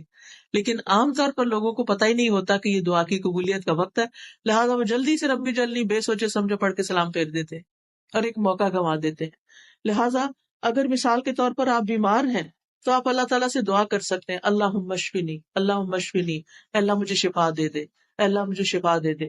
پھر اسی طرح یہ ہے کہ اس وقت ایک خاص دعا نبی صلی اللہ علیہ وسلم نے سکھائی ہے، اور وہ ہے اللہم انی اعوذ بک من عذاب القبر واعوذ بک من عذاب جہنم واعوذ بک من فتنة المسیح الدجال واعوذ بک من فتنة المحیا والممات اللہم انی اعوذ بک من المأثم والمغرم. یہ دعا جو ہے یہ لازم پڑھنی چاہیے نماز کے آخر میں، کیونکہ ہم دنیا کی مسائل پہ پریشان ہوتے ہیں جبکہ ہم لگژریس گھروں میں رہتے ہیں، ہمارے پاس اچھے اچھے کھانے ہیں، ہمارے پاس اچھا اچھا پہننا ہے، ہم ایک پرامن ملک میں رہتے ہیں. لہٰذا اگر چھوٹا سا بھی مسئلہ آ جائے تو ہمارے سر پہ وہ چھا جاتا ہے اور باقی چیزیں ہم بھول جاتے ہیں کہ ہمارے آگے کیا ہونے والا ہے. قبر میں تو ہم نے تنہا ہونا ہے نا، وہاں تو کوئی ساتھ نہیں ہوگا. لہٰذا وہاں کی تکلیف اور وہاں کے عذاب اور وہاں کی مشکل کے بارے میں دعا کریں. قیامت کے دن جہنم کی سزا سے بچنے کی دعا کریں. پھر اسی طرح گناہوں سے بچنے کی دعا کریں. تو یہ بہت جامع دعا ہے، یہ بھی آپ کو یہاں نماز کے اذکار کتاب جو ہے اس میں مل جائے گی. دعا کی قبولیت کا 5واں وقت ابن قیم کہتے ہیں 5واں وقت جمعے کا دن ہے. جمعے کے دن میں 2 اوقات ایسے ہوتے ہیں جب دعا قبول ہوتی ہے. ایک جب امام ممبر پہ چڑھ رہا ہوتا ہے، اس وقت سے لے کر جمعے کی نماز مکمل ہونے تک تو آپ مسجد میں پہلے سے ہی چلے جائیں اور اس وقت دعا شروع کر دیں جب امام اپنا خطبہ شروع کرتا ہے، جب اس وقت اذان ہوتی ہے. نبی صلی اللہ علیہ وسلم نے فرمایا جمعے کے دن ایک گھڑی ایسی بھی آتی ہے کہ اگر وہ کسی بندہ مسلم کو اس حال میں میسر آ جائے کہ وہ اللہ سے خیر کا سوال کر رہا ہو تو اللہ اسے وہ چیز ضرور عطا کر دیتا ہے. دوسری گھڑی کیا ہے؟ اچھا سا کا لفظ ہے نا، سا 60 منٹ کو نہیں کہتے، یہ کم بھی ہو سکتا ہے زیادہ بھی ہو سکتا ہے. شیخ صالح العثیمین کہتے ہیں کہ یہ تقریباً 45 منٹ ہے، ٹھیک ہے. اور اس کے علاوہ عصر سے لے کے مغرب تک کا وقت دعاؤں کی قبولیت کا وقت ہے، جمعے کے دن. لہٰذا اگر آپ کی کوئی حاجت ہے، آپ کی کوئی پریشانی ہے، تو آپ اس وقت کو بھی استعمال کر سکتے ہیں. دعاؤں کی قبولیت کا چھٹا وقت عصر سے لے کر مغرب تک جمعے کا دن، یعنی اس وقت دعائیں کرتے رہنا چاہیے. تو یہ 6 اوقات میں نے آپ کو بتائے ہیں. اور پھر کچھ جگہ ہیں جیسے بیت اللہ شریف کے پاس جا کر، اور پھر مینا عرفات میں. اگر آپ نے حج نہیں کیا ہو تو حج کا پلان کریں. جو لوگ حج پہ جا رہے ہیں آپ ان کو کوئی نہ کوئی گفٹ دیں. یہ آپ کے لیے ایک گفٹ پیک ہم نے تیار کیا حاجیوں کے لیے. اس میں چھوٹی سی کتاب ہے، کارڈ ہے، جو چھوٹے سے بیگ میں وہ لوگ رکھ کے لے جا سکتے ہیں. سمپل ٹو دا پوائنٹ باتیں ہیں. تو ان سے آپ ریکویسٹ کریں کہ وہ آپ کے لیے ان مقامات پر بھی دعا کریں. تیسری بات دعا کی قبولیت کے لیے عاجزی اور انکساری ہے کہ دل میں خشوع و خضوع ہو، انکساری ہو، اللہ کے آگے ذلت اور عاجزی کا، ذلت اور انکساری کا اظہار ہو. اور جو شخص اللہ کے آگے فقیر بن کے مانگتا ہے اللہ تعالیٰ اس کی دعا سنتا ہے. انبیاء کے بارے میں قرآن مجید میں آتا ہے وَيَدْعُونَنَا رَغَبًا وَرَهَبًا وَكَانُوا لَنَا خَاشِعِينَ، کہ وہ ہمیں رغبت اور خوف سے پکارتے تھے، یعنی امید اور خوف کے ساتھ ہم سے دعا کرتے اور ہمارے لیے عاجزی کرنے والے تھے. تو اس سے کیا پتہ چلتا ہے کہ جو اپنی دعا میں عاجزی کرتا ہے اللہ تعالیٰ اس کی دعا قبول فرماتا ہے. خشوع کا کیا مطلب ہوتا ہے؟ خشوع وہ خوف ہوتا ہے جو دل میں راسخ ہوتا ہے. عام طور پر لوگ لفظ خشوع بولتے ہیں لیکن اس کا مطلب نہیں جانتے. خشوع کیا ہے؟ اللہ کا ایسا خوف جو دل میں جم گیا ہے، دل میں راسخ ہو گیا ہے. اور کہتے ہیں خشوع سے نماز پڑھو. کیا مطلب ہے اس کا؟ اس کا یہ مطلب نہیں کہ کوئی دھیان آپ کا ادھر ادھر نہیں جائے، نہیں، اللہ سے ڈرتے ہوئے، یعنی کہ اللہ پہ احسان جتاتے ہوئے نہیں، کہ دل کے اندر اللہ کا خوف ہو. اور خاشعین کون ہوتے ہیں؟ جن کے دلوں میں اللہ کا ڈر ہوتا ہے، عاجزی ہوتی ہے اللہ کے سامنے، انکساری ہوتی ہے. اس کا یہ مطلب نہیں کہ منفی خوف، نہیں، مثبت خوف. منفی خوف جو ہوتا ہے انسان کو مایوسی کی طرف لے جاتا ہے. مثبت خوف انسان کو برائیوں سے بچاتا ہے اور عبادت پر ابھارتا ہے، اللہ کے سامنے کھڑا کرتا ہے، اللہ کے سامنے جھکا دیتا ہے، اللہ کے سامنے سجدہ کرواتا ہے. تو خشوع کی علامت کیا ہوتی ہے؟ کیسے پتا چلے گا کہ آپ کے اندر خشوع ہے کہ نہیں؟ اس میں دل نرم ہو جاتا ہے، انسان رونے لگتا ہے اللہ کے آگے. یعنی دعا میں رونا بھی چاہیے، دل نرم ہونا چاہیے، غافل نہیں ہونا چاہیے. اور پھر دعا میں دل بھی لگے، دعا لمبی ہو جائے، یہ بھی خشوع کی علامت ہوتی ہے. اور آپ کو یوں لگے جیسے آپ اللہ سے باتیں کر رہے ہیں. پھر چوتھی چیز قبولیت کے لیے گڑ گڑا کے دعا کرنا، تضرع. تضرع کا لفظ جو ہے یہ ضاد، را اور عین سے درع. درعن کہتے ہیں گائے کی وہ جگہ جہاں گائے کا دودھ جمع ہوتا ہے. آپ دیکھیں کہ جب بچہ پیدا ہوتا ہے نا گائے کا، تو گائے کے بچے کو کتنی تڑپ ہوتی ہے ماں کے تھن کی طرف جانے کی. کبھی دیکھا آپ نے یہ منظر؟ آپ نے بھی کچھ نہیں دیکھا، نہیں تو ویڈیو پہ کسی پہ دیکھ لیں. مجھے یاد ہے میں چھوٹی سی تھی تو جب گاؤں میں گئی تو وہاں پر جب وہ بچہ نیا پیدا ہوتا ہے وہ بڑا خوبصورت ہے، مجھے بڑا شوق ہوتا تھا دیکھنے. اچھا وہ بچہ اپنے پاؤں پہ کھڑا ہوتے ہی سیدھا ماں کے تھن کی طرف جاتا ہے کہ میں جلدی سے ماں کا دودھ پی لوں. تو وہ جو شوق ہے نا، وہ جو تڑپ ہے نا، اور چونکہ گائے رکھنے والوں نے خود بھی اپنے لیے بھی دودھ نکالنا ہوتا ہے تو وہ بچے کو چھوڑ نہیں دیتے، وہ اس کو باندھتے ہیں اور پھر اپنا دودھ نکالتے ہیں، پھر بچے کو بچا ہوا کچھ اس کو بھی پینے کو لیے دے دیتے ہیں. تو بچے کو سب دودھ کی کریونگ ہوتی ہے، بچہ تڑپ کر دودھ کی طرف لپکتا ہے، اس کے بغیر وہ زندہ نہیں رہ سکتا. تو دعا مانگتے ہوئے ہمارے اندر بھی ایسا ہی شوق، ایسی ہی تڑپ ہونی چاہیے، طلب ہونی چاہیے جو گائے کے بچے کو اپنے ماں کے دودھ کی ہوتی. چلے گائے کا بچہ نہیں دیکھا، انسان کا بچہ تو دیکھا ہوگا نا کہ بچے ماں کو کتنا تنگ کرتے. کل ہی میں کسی ماں اور بچے کے ساتھ تھی تو میں دیکھ رہی تھی، بچہ کھیل کے آتا تھا، واپس آ کے ماں کے اوپر چڑھتا اور ماں کا گریبان کھینچنے لگتا کہ مجھے دودھ پلاؤ. وہ پلاتی، پھر وہ تھوڑی دیر پھر اس کا دھیان کھیل کی طرف ہوتا، پھر وہ چھوڑ کے کھیل میں لگ جاتا، پھر وہ واپس آتا، پھر اس کا یہ.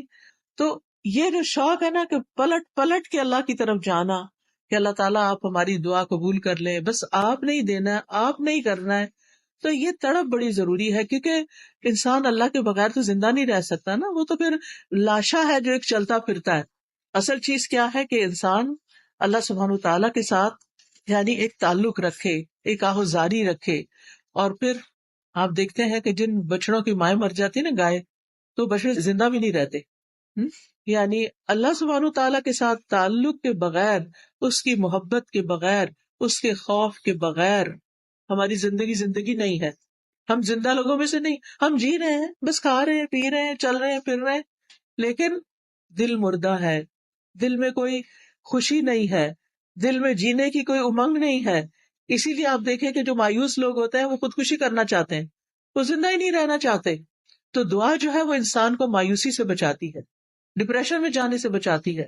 آپ کو ایک سہارا ہوتا ہے، آپ کو ایک امید ہوتی ہے کہ آپ کا رب ہے، وہ زندہ رب ہے، الحی القیوم، وہ ضرور سنے گا اور وہ اس بھمر سے مجھے نکالے گا، اس مشکل سے مجھے باہر لے جائے گا. 5واں نقطہ، قبلہ رخ ہو کے دعا کرنا. یہ فرائض میں سے نہیں ہے لیکن یہ قبولیت کے لیے افضل ہے. ابن قیم کہتے ہیں وَاسْتَقْبَلَ الدَّاعِيَ الْقِبْلَةَ، کہ دعا کرنے والا قبلہ رخ ہو کر دعا کرے. یہ دعا کے آداب میں سے ہے. عبداللہ بن زید کہتے ہیں کہ جب نبی صلی اللہ علیہ وسلم نماز استسقاء کے لیے باہر نکلے اور آپ نے خطبہ دیا تو حدیث میں آتا ہے وَاسْتَقْبَلَ الْقِبْلَةَ وَدَعَا، کہ آپ قبلہ رخ ہوئے، اس کے بعد آپ نے خوب دعا کی. تو قبلہ رخ ہو کر دعا کرنا قبلے کی پیچھ کر کے دعا کرنے سے بہت بہتر ہے. اور خاص خاص دعائیں جو آپ نے کرنی ہوتی ہیں اور جن کے بارے میں آپ چاہتے ہیں کہ وہ قبول ہو ہی جائیں، تو اس کے لیے ضروری ہے کہ آپ پھر قبلہ رخ ہو جائیں. 6واں نقطہ، طہارت کا خیال رکھنا. ابن قیم کہتے ہیں وکانا الطہارتی، کہ دعا کی قبولیت اور اس کے رد نہ ہونے کی 6 اہم بات یہ ہے کہ انسان باوضو ہو. ٹھیک ہے، پیریڈز میں بھی آپ دعا کر سکتے ہیں، نفاس کی حالت میں بھی آپ دعا کر سکتے ہیں، دعا منع نہیں ہے، لیکن اگر آپ چاہتے ہیں کہ پاک صاف ہو کر کریں تو وہ زیادہ افضل ہے اور قبولیت کے قریب ہے. کیونکہ ہوتا کیا ہے، ہماری دعاؤں کی قبولیت میں گناہ رکاوٹ ہوتے ہیں. جب انسان وضو کرتا ہے تو کیا ہوتا ہے، گناہ جڑ جاتے ہیں نا. اور جب 2 رکعت نماز بھی پڑھ لی جائے تو کیا ہوتا ہے، اور گناہ جڑ جاتے ہیں. تو پھر آپ دعا کرتے ہیں تو کیا ہوتا ہے، دعا قبول ہو جاتی. اس لیے وَاسْتَعِینُوا بِالصَّبْرِ وَالصَّلَاةِ، جب خاص کوئی مشکل آ جائے، کوئی تکلیف ہو، خاص نفل پڑھے، بہتر ہے تہجد کے وقت پڑھیں، ورنہ کسی بھی وقت پڑھیں، اور پھر اللہ تعالیٰ سے دعا کریں. 7واں نقطہ، اللہ تعالیٰ سے ہاتھ اٹھا کے مانگنا، خوب اونچے کر کے مانگ، یا اللہ تو مجھے عطا کر. چاہے جوڑ کے مانگے، چاہے تھوڑا فاصلہ ہو، دونوں طرح ہی ٹھیک ہے. حدیث میں آتا ہے بے شک تمہارا رب حیادار اور سخی ہے، وہ اس بات سے شرماتا ہے کہ بندہ دعا کے لیے اس کی طرف ہاتھ اٹھائے اور وہ انہیں خالی لوٹا دے. اللہ تعالیٰ ہاتھوں کو خالی نہیں پھیرتا. آپ دیکھیں کہ اللہ تعالیٰ الغنی ہے، الکریم ہے، زمین و آسمان کا بادشاہ ہے، تو اس کو تو کچھ بھی دینا مشکل نہیں. تو جب وہ بندہ ہاتھ اٹھاتا ہے، سوال کرتا ہے، تو اللہ تعالیٰ کو یہ اچھا نہیں لگتا کہ اس کو کہے اچھا کچھ نہیں، جاؤ واپس، وہ ڈال دیتا ہے. اب یہ ہے کہ آپ اپنے آپ کے بارے میں ذرا سوچیں کہ جب کوئی آپ کے سامنے سوال رکھتا ہے، ہاتھ پھیلاتا ہے، آپ کسی مال میں گئے ہیں وہاں یا کسی ایسی جگہ پر، وہ سڑکوں کے کنارے کھڑے ہوتے ہیں نا یہاں بھی لوگ، تو دیکھ کے دل بڑا برا ہوتا ہے کہ ہائے کچھ دیا نہیں، پتہ نہیں کتنے ضرورت مند ہوں گے. تو ہم انسان ہوتے ہوئے ہمارے دلوں میں ایک رحم آ جاتا ہے مانگنے والے کے حق میں. تو اللہ سبحانہ و تعالیٰ وہ کیسے نہیں اپنے بندے پہ رحم کرے گا جو کہ بہت سی ماؤں سے بھی بڑھ کے پیار کرنے والا ہے. دعائے استسقاء میں تو آپ صلی اللہ علیہ وسلم نے اتنے اونچے ہاتھ کھڑے کیے تھے کہ آپ کے بغلوں کی سفیدی نظر آنے لگ گئی تھی، یعنی اپنے سر سے بھی اونچے کر لیے تھے اپنے ہاتھ. کچھ لوگ ایسے ایسے ہی بس رکھ کے بیٹھ جاتے ہیں، کچھ لوگ ہاتھ پہ ہاتھ رکھ لیتے ہیں. ایسے بھی نہیں کرنا چاہیے، کھول کے ہاتھ، چاہے بیچ میں فاصلہ رکھے یا نہ رکھے. اور خاص طور پہ شدید حاجت کے وقت آپ بلند آواز سے پکاریں، چیخ چیخ کے نہیں پکارے، بلند آواز پکاریں، تنہائی میں رو کے پکاریں، ہاتھ اونچے کر لیں، اور کہ بس اللہ تعالیٰ آپ نے یہ کام ضرور کرنا ہے، آپ نے یہ مشکل آسان کرنی ہے، آپ کر سکتے ہیں، آپ کے لیے کچھ بھی مشکل نہیں، آپ کے لیے کوئی رکاوٹ نہیں، یعنی واسطے دے دے کے. ہاں کچھ مواقع ایسے ہیں جن میں ہاتھ نہیں اٹھائے جاتے، جیسے خطیب اگر جمعہ کا خطبہ دے رہا ہے اور اس وقت آپ دل دل میں اللہ کو پکار رہے ہیں، تو اب وہ خطبہ دے رہا ہے اور آپ ہاتھ اٹھا رہے ہیں، اس وقت منع ہے. اسی طرح طواف کے دوران دعائیں قبول ہوتی ہیں لیکن آپ ہاتھ نہیں اٹھاتے، چلتے جاتے ہیں سیدھے. اسی طرح سعی کے دوران بھی دعائیں قبول ہوتی ہیں تو آپ ہاتھ نہیں اٹھاتے، اور سنت سے ثابت بھی نہیں ہے. 8واں نقطہ یہ ہے کہ آپ اللہ کی حمد و ثنا سے دعا کی ابتدا کریں، یعنی پہلے اللہ تعالیٰ کی حمد کریں. یہاں حمد کا بھی کارڈ ہے، الحمدللہ. جب یہ کارڈ آپ پڑھیں تو جو دل میں آپ کی دعا ہے دعا کریں، انشاءاللہ دعا قبول ہوگی. یہ کارڈز آپ کے گھر میں ہونے چاہیے. ہم دیکھیں کہ جب کسی کا بچہ پیدا ہوتا ہے، کوئی ویڈنگ ہوتی ہے، تو مہنگے سے مہنگے کارڈ خرید کر ایک دوسرے کو دیتے ہیں، اور وہ کیا کرتے ہیں، چند دن اس کو کہیں رکھتے ہیں ادھر ادھر ٹیبل وغیرہ پہ سجاتے ہیں، اور اس کے بعد سب ٹریش میں چلے جاتے ہیں. ایسے کارڈز اگر آپ کے گھر میں ہوں گے، یہ دعاؤں کے اسٹال لگا ہوا ہے، تو انشاءاللہ آپ ایک باسکٹ بنا لیں یا کسی فولڈر میں رکھ لیں، اور پھر جب آپ بیٹھیں تو کسی نماز کے بعد کسی وقت میں ایک اٹھا لیں، کسی میں دوسرا اٹھا لیں، کسی میں تیسرا اٹھا لیں، اور اللہ سبحانہ تعالیٰ سننے والا ہے. نبی صلی اللہ علیہ وسلم نے ایک شخص کو دعا کرتے ہوئے سنا. اس نے اللہ تعالیٰ کی حمد و ثنا نہیں کی تھی اور نہ درود پڑا تھا.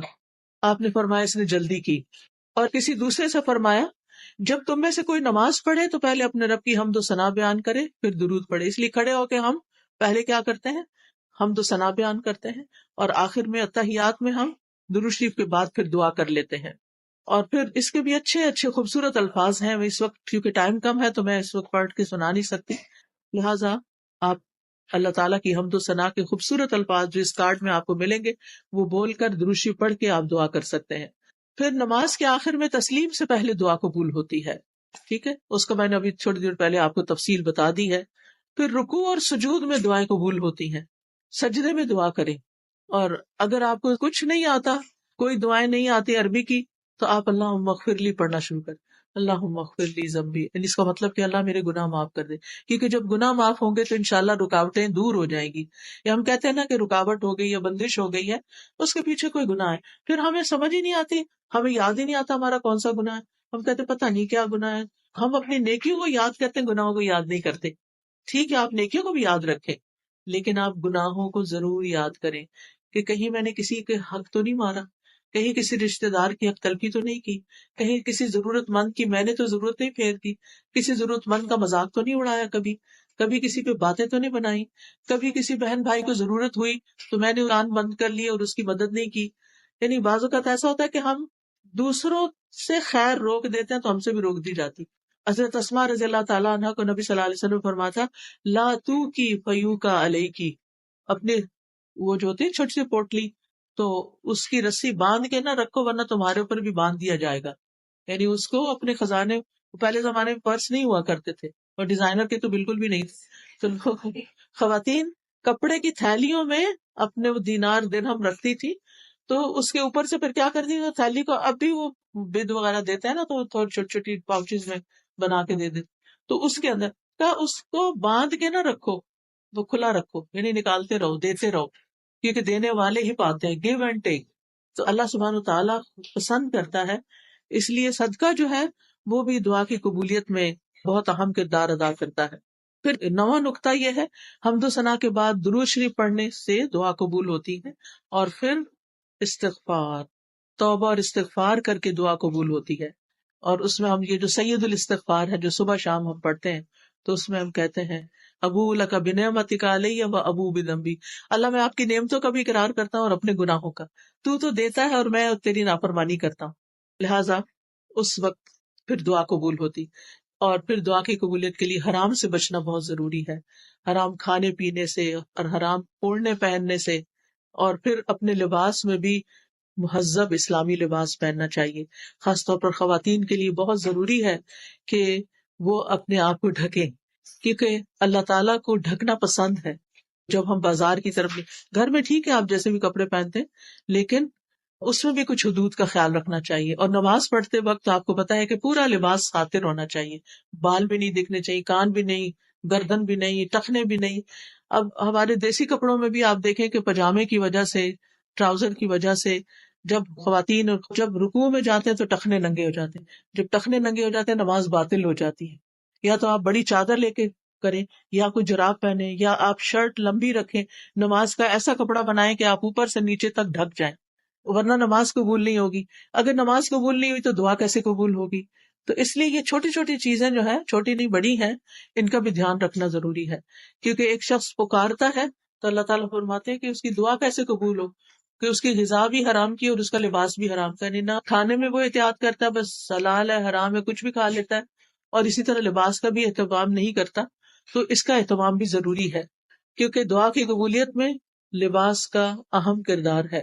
پھر اسی طرح 10واں نقطہ ہے دعا میں تکرار، ریپیٹیشن، دعا بار بار دہرانا، دہراتے جائیں، پھر مانگے پھر مانگے پھر مانگے، ایک دن، دوسرے دن، تیسرے دن، کبھی یہ نہ کہیں بہت دفعہ پکارا ہے اب مانگا نہیں جاتا، بس تھک گیا ہوں مانگ، کبھی نہ تھکے، اور بار بار ربنا کہیں، اے ہمارے رب، اے میرے رب، اور پھر یہ کہ اللہ تعالیٰ کے اچھے اچھے ناموں کے ساتھ اس کو پکارے، اور پھر یہ کہ کہیں اللہ تعالیٰ سے، اللہ تعالیٰ میں تو مانگتا رہوں گا، میں نے نہیں پیچھے ہٹنا، آپ نے مجھے دینا ہی دینا ہے، آپ نے مجھے وہ عطا کرنا ہے جو میں آپ سے مانگ رہا ہوں، اور آپ مجھ جیسے مسکین انسان کو خالی ہاتھ لوٹا دیں گے، میں نے خالی ہاتھ نہیں جانا۔ آپ دیکھیں کہ بندوں کے سامنے بھی جب ہم، حالانکہ بندے سٹنجی ہوتے ہیں، اللہ تعالیٰ تو سخی کریم ہے، تو بندوں سے بھی جب ہم سب بخیل سے بخیل بندے کے آگے بھی تکرار کریں نا تو وہ پھر مان ہی جاتا ہے کسی طرح۔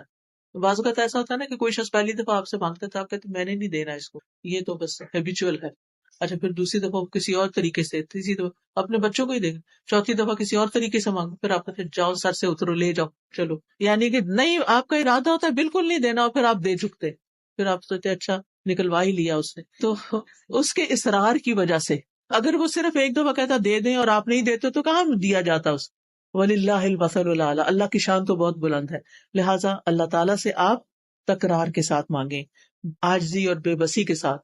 11واں نقطہ کیا ہے؟ محبت پر مبنی الفاظ سے مانگیں، خوش آمد کریں، اللہ آپ کریم ہیں، آپ حکیم ہیں، آپ قدیر ہیں، آپ قادر ہیں، آپ مقتدر ہیں، پیارے پیارے نام لے کے، اور پھر آپ دیکھیے حضرت زکریا نے کیا کہا تھا، ربی انی وہن العظم منی واشتعل الرأس شیبا ولم اکن بدعائک ربی شقیا، اللہ میرا سر بڑھاپے سے بڑک اٹھا ہے، سارے بال سفید ہو گئے ہیں، اور میری بیوی بانجھ ہے، میری ہڈیاں کمزور ہو گئی ہیں، لیکن میں تو اس سے دعا مانگ کے کبھی نامراد نہیں ہوا، مانگتا رہوں گا، آپ دینے والے ہیں۔ تو کتنی خوبصورت الفاظ میں انہوں نے اپنی حالت کا ذکر کیا۔ ایوب علیہ السلام نے بیماری میں کیا کیا، انی مسنی الضر وانت ارحم الراحمین، یہ پیار کے کلمات، اللہ مجھے بہت تکلیف پہنچ گئی ہے، بیمار ہو گیا ہوں اور آپ تو ارحم الراحمین ہیں، تو یہ اس کو تملق کہتے ہیں عربی زبان میں۔ پھر انبیاء کی دعاؤں کو آپ دیکھیں تو آپ کو بہترین نمونہ ملے گا۔ تو جب آپ یہ سوچیں گے کہ آپ کیا مانگنا ہے، کیوں مانگنا ہے، مقصد کیا ہے، اور عاجزی اور زاری سے مانگنا ہے، بہترین الفاظ میں اپنے آپ کو ایکسپریس کرنا ہے، چاہے اللہ آپ کے دل کی باتیں جانتا ہے، اللہ تعالیٰ یہ دیکھنا چاہتا ہے آپ زبان سے کیا نکالتے ہیں، آپ کن الفاظ میں مانگتے ہیں۔ حضرت مریم کی والدہ نے کن الفاظ سے دعا مانگی تھی کہ رب میں نے آپ کی نظر کر دیا جو بھی میرے پیٹ میں ہے کہ آزاد ہوگا، آپ مجھ سے قبول کر لیں، انک انت السمیع العلیم، کیونکہ آپ تو دعائیں قبول کرنے والے ہیں، آپ تو جاننے والے ہیں۔ پھر اسی طرح 12واں نقطہ یہ ہے کہ امید اور خوف کے ساتھ مانگنا، وَيَدْعُونَنَا رَغَبًا وَرَهَبًا وَكَانُوا لَنَا خَاشِعِينَ، انبیاء ایسے ہی پکارتے تھے کہ دل میں ڈر بھی ہو اللہ کا کہ کہیں دعا رد نہ ہو جائے، کوئی میرے سے غلطی ایسی نہ ہو کہ میری دعا قبول نہ ہو، اور اس کے ساتھ امید بھی رکھے کہ نہیں اللہ تو سنتا ہے، وہ قبول کرے گا۔ 13واں نقطہ اللہ سے اس کے ناموں، صفات اور وحدانیت کے ساتھ دعا کرنا، اللہ کی توحید بیان کر کے دعا کرنا۔ قرآن مجید میں آتا وَلِلَّهِ الْأَسْمَاءُ الْحُسْنَىٰ فَادْعُوهُ بِهَا، اللہ کے اچھے اچھے نام ہیں، ان ناموں کے ساتھ اس کو پکارو، لہٰذا اللہ کے تمام نام پرفیکٹ اور ایکسیلنٹ ہیں، لہٰذا اللہ کے نام کیسے، یا رحمان یا رحیم، تکرار کریں، یا اللہ یا رحمان یا رحیم، یا غفار یا غفور اغفر لی، یا رحمان ارحمنی، یا حکیم یا علیم علمنی فہمنی، یا رزاق ارزقنی، یا شافی اشفنی، یعنی اللہ کے مخصوص ناموں کے ساتھ اللہ کو پکاریں۔ ایک شخص کو نبی صلی اللہ علیہ وسلم نے سنا کہ وہ دعا کر رہا ہے، اور وہ دعا کی تھی اللہم انی اسألک انی اشہد انک انت اللہ لا الہ الا انت الاحد الصمد الذی لم یلد ولم یولد ولم یکن لہ کفوا احد۔ تو آپ نے فرمایا اس نے اللہ تعالیٰ سے ان ناموں کے ساتھ سوال کیا ہے کہ جب اس سے سوال کیا جائے تو اللہ تعالیٰ عطا فرماتا ہے، جب مانگا جائے تو دعا قبول ہوتی ہے، لہٰذا اللہ تعالیٰ کے ناموں کے ساتھ دعا کریں، اور یہ دعا خاص طور پر۔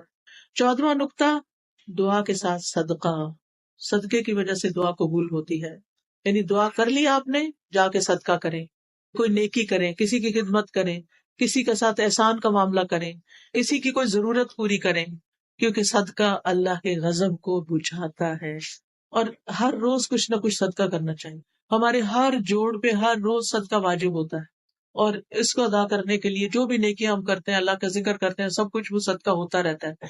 لیکن ان سب کے بدلے میں اگر 2 رکعت نماز اشراق یا چاشت پڑھ لیں تو ساری ہڈیوں کا صدقہ ہو جائے گا. تو صدقہ رب کے غضب کو بجھاتا ہے، بری موت سے بچاتا ہے. یعنی جب اللہ تعالیٰ کی ناراضگی دور ہوگی تو کیا ہوگا؟ دعا قبول ہوگی. اور پھر یہ ہے کہ اللہ تعالیٰ کے عظیم نام کے ساتھ، اسم اعظم جس کو کہتے ہیں، اس کے بارے میں مختلف اقوال ہیں. اللہ کا نام جو ذاتی نام ہے نا، یا اللہ، اللہ، یہ سب سے بڑا نام ہے. باقی سب اللہ تعالیٰ کی صفات ہے. لہذا یا اللہ، یا رحمان، یا رحیم، یہ اس طرح بھی پکار سکتے. یا حیو یا قیوم برحمتک استغیث. نبی صلی اللہ علیہ وسلم نے کس طرح دعائیں کی تھی بدر کے مقام پر. تو چونکہ ہمارا وقت ختم ہونے لگا، لہٰذا تھوڑی سی دعا کر لیتے ہیں اور اس کے ساتھ ہی آپ سے اجازت چاہوں گی. سبحان اللہ والحمد للہ ولا الہ الا اللہ واللہ اکبر ولا حول ولا قوة الا باللہ العلی العظیم. اللہم صل علی محمد وعلى آل محمد كما صليت على إبراهيم وعلى آل إبراهيم إنك حميد مجيد. اللهم بارك على محمد وعلى آل محمد كما باركت على إبراهيم وعلى آل إبراهيم إنك حميد مجيد. اللهم نسألك يا الله بأن لك الحمد لا إله إلا أنت المنان بديع السماوات والأرض یا ذا الجلال والاکرام یا حی یا قیوم ان تغفر لنا ذنوبنا وترحمنا وان تجیرنا من عذاب النار. یا رب العالمین ہمیں بخش دے، ہم پہ رحم فرما، ہمیں آگ کے عذاب سے بچا لے. وان ترزقنا اخلاصا فی القول والعمل وان تدخلنا الجنۃ وتباعدنا من النار. اللہ ہمیں اپنی باتوں میں، اپنے عمل میں اخلاص عطا فرما اور ہمیں جنت میں داخل کر دے اور آگ سے بہت دور رکھ. اللہم عاقب رقابنا من النار. اللہ ہماری گردنوں کو آگ سے آزاد کر دے. ہمارے والدین، ہمارے بچوں، ہماری مائیں، ہمارے رشتہ دار، ہمارے دوست اور جن سے ہم محبت کرتے ہیں، اللہ ان سب کو آگ سے بچا لے. اللہم اغفر لنا ذنوبنا. اللہ ہمارے گناہوں کو معاف کر دے. اللہ جتنی بہنیں آئی ہیں ان کے دلوں میں جو دعائیں ہیں، حاجتیں ہیں، اللہ ان کو پورا کر دے. اللہ ان کی ضروریات پوری کر دے. سب لوگ اپنی اپنی ضرورت کے بارے میں سوچیں. یا اللہ تو سب بہنوں کی دعا قبول فرما. اللہ جو مالی مشکلات میں ان کی دعائیں قبول فرما، جو بیمار ہیں ان کی بیماری دور فرما، جو بچوں کے رشتوں کے لیے پریشان ہیں ان کی پریشانی دور فرما، جو دلوں کی بے چینی اور روحانی امراض کا شکار ہیں ان کی بیماری دور فرما. اللہ ہمارے گھروں میں خیر و برکت نازل فرما. ہمارے بچوں کو اپنے دین کے لیے چن لے، ہمارے لیے صدقہ جاریہ بنا دے. یا اللہ ہمیں اپنا پسندیدہ بندہ بنا لے. اللہم وفقنا لما تحب و ترضا. یا اللہ جن بہنوں نے مل کے اس پروگرام کا انعقاد کیا ہے، اس کے لیے اپنا مال، وقت، جان، ہر چیز لگائی ہے، اللہ انہیں اس کی بہترین جزائے خیر عطا فرما اور انہیں اس کا صلہ کئی گنا بڑھا کے لوٹا. یا اللہ جتنی بہنیں آئی ہیں اپنے کام کاج چھوڑ کے آئی ہیں، اپنا گھر، اپنا وقت، اپنا آرام، اللہ تعالیٰ ان سب کا آنا قبول فرما اور آج کی اس محفل میں ان کی ساری دعائیں قبول فرما لے. اللہم اغفر لنا ذنوبنا. اللہم انا نستغفرک لما لا نعلم ونعوذ بک من شر ما نعلم. یا رب العالمین ربنا تقبل منا انک انت السمیع العلیم وتب علینا انک انت التواب الرحیم.